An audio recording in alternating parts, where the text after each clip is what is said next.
Bonjour à tous, ici Roby.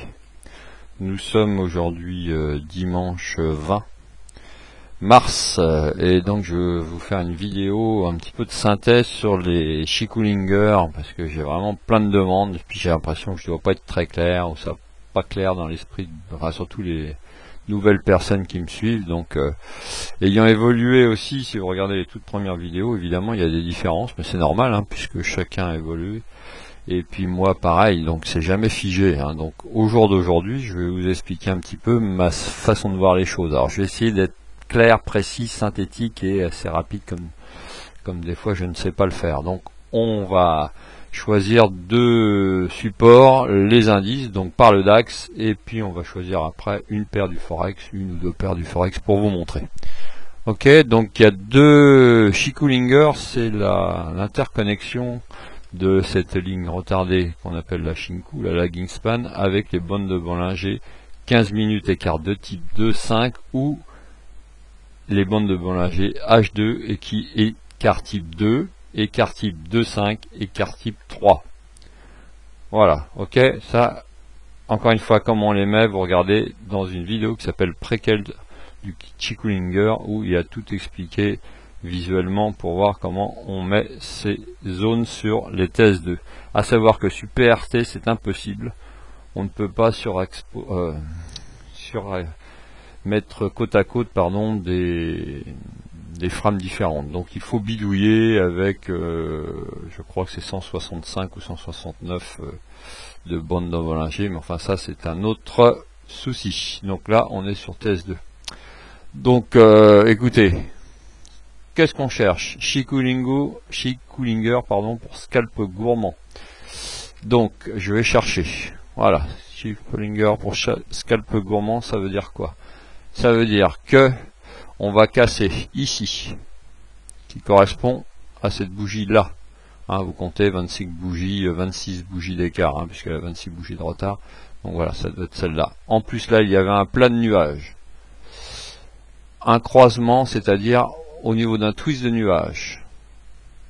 Mais là, et j'avais annoncé d'ailleurs, c'était tellement évident. Si on n'ose pas partir tout de suite dans le move, il y a généralement, je dis pas toujours, tant pis on n'est pas dans le train, généralement un pullback. Ce qui s'est passé après, ce qui a dû se passer, voilà, on a dû dépasser un tout petit peu avec cette bougie, celle-ci là. Voilà, vous voyez, on est revenu retaper sur le haut du nuage qui correspond, Chikulinger au haut du nuage, et on était au-dessus, le Shinku était toujours en dehors des bandes de Bollinger 15 minutes. Et voilà, et on se tape l'accélération, pas de problème. Généralement, sur le DAX, on parle de Chikulinger, de scalp gourmand, je vise, et je crois que c'est ce que j'avais visé, la bande de Bollinger H2, la première, en 2-0. Ça ne s'est pas fait, mais le stop, je débouclé, et le dernier stop long, TP était là-haut, et solde était à 0, ou stop win, ça c'est comme vous voulez, c'est vous qui, après, prenez vos responsabilités.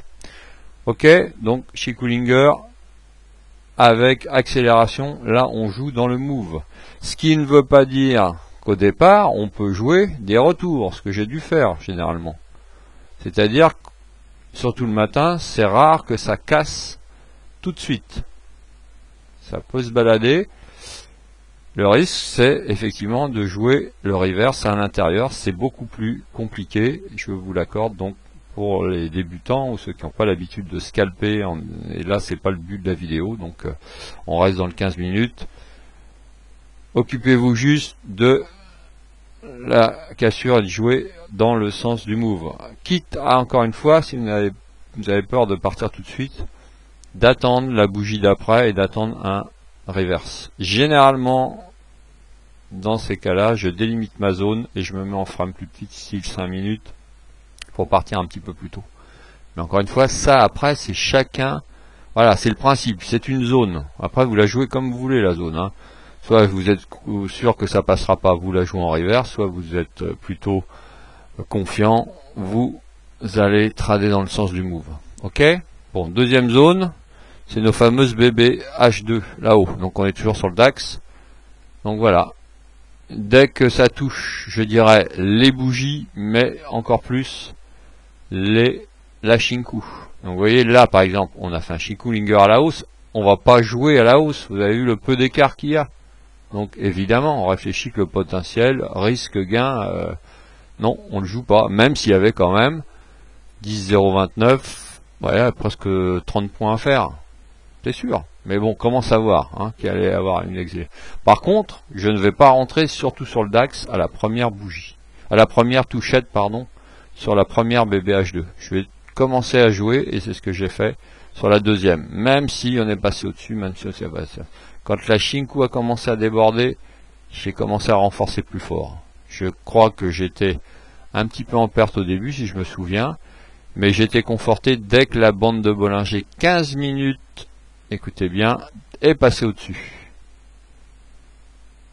Et surtout qu'au même moment, de l'autre côté, la bande de Bollinger, toujours 15 minutes, avait dû faire une touchette sur les bandes de Bollinger en bas. Donc généralement, c'est signe de conso.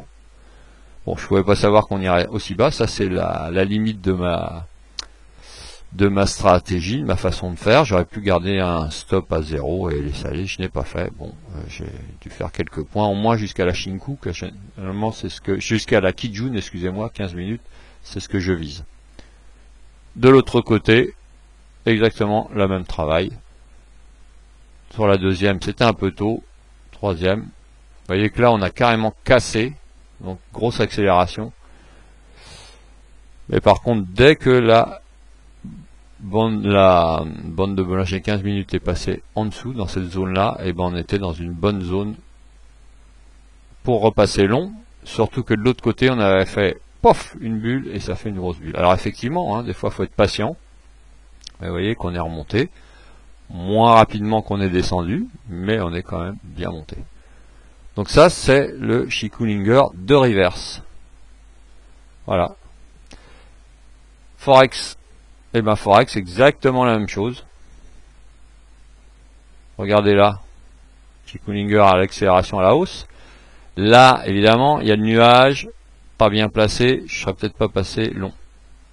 Mais, si on cherche un peu, voilà, des positions. Hop. Attendez, on va peut-être prendre la UD4. Là, je sais pas, il y a dû avoir un problème dans mon graphique. Voilà, bah regardez, voilà, des reverses. C'est vrai que sur le Forex, j'ai tendance à jouer un petit peu plus en reverse, mais regardez, il y avait une possibilité là, ici, Shinku Linger à la baisse, de prendre sur cette bougie. Je pense que si on compte 26, on doit arriver dans cette zone-là. Oui, c'est ça. Tac, tac, ça a dû refaire un petit reverse, un petit pullback, pardon, ici. On est revenu toucher, et c'est là que je serais peut-être, si j'avais pris parti, c'est-à-dire j'aurais repris un short sur cette bougie là, et moi j'aurais débouclé certainement sur cette bougie là quand on avait touché ici, mais pas de long tout pour l'instant. Le long aurait été repris quand on touchait la deuxième avec la Shinku ou la troisième, et encore plus si on veut être encore plus prudent quand ça dépasse, c'est-à-dire voilà, quand la bande de Bollinger dépasse en bas, c'est-à-dire dans ces zones là. Et là, vous voyez, le reverse s'est produit. Donc pas de souci. Au moins jusqu'à la Kijun, et puis voir plus haut si vous voulez. Donc voilà, j'espère que vous avez à peu près pigé la différence entre Shinku Linger en jouant à l'accélération, c'est-à-dire quand ça casse, 15 minutes et 15 minutes, et après les différentes façons de faire, déboucler sur la première et prendre des reverses, soit sur la deuxième, soit sur la troisième. Encore une fois, tout dépend de l'ouverture, tout dépend de la... Voilà, là ça se referme, les bandes de Bollinger H2. Donc, pas d'état d'âme, on peut prendre le reverse. Là, effectivement, quand vous êtes là, vous voyez que les bandes de Bollinger sont très ouvertes, il faut faire très attention. On va plutôt privilégier la troisième, pas prendre trop tôt, ça s'ouvre, donc l'accélération va être violente. Donc après, c'est une histoire d'habitude, de timing, et surtout, ne partez pas sur 50 000 paires. Vous en visez 2, 3, un indice, et une fois que vous avez fait la main, vous êtes fait la main, vous pouvez essayer de voir un petit peu plus loin. Voilà, j'espère que j'ai pas été trop long, que c'était à peu près clair. Et puis entraînez-vous, donnez-moi des retours, mais voilà, ça sera peut-être une des dernières vidéos, parce que sauf si je trouve autre chose et que je change ma façon de trader, mais pour l'instant, voilà, j'en suis là et ça fonctionne bien pour moi, encore une fois. Bon, ne copiez pas, vraiment à 100%, essayez de vous en inspirer et puis voyez ce que vous pouvez faire. Allez, salut, bon dimanche.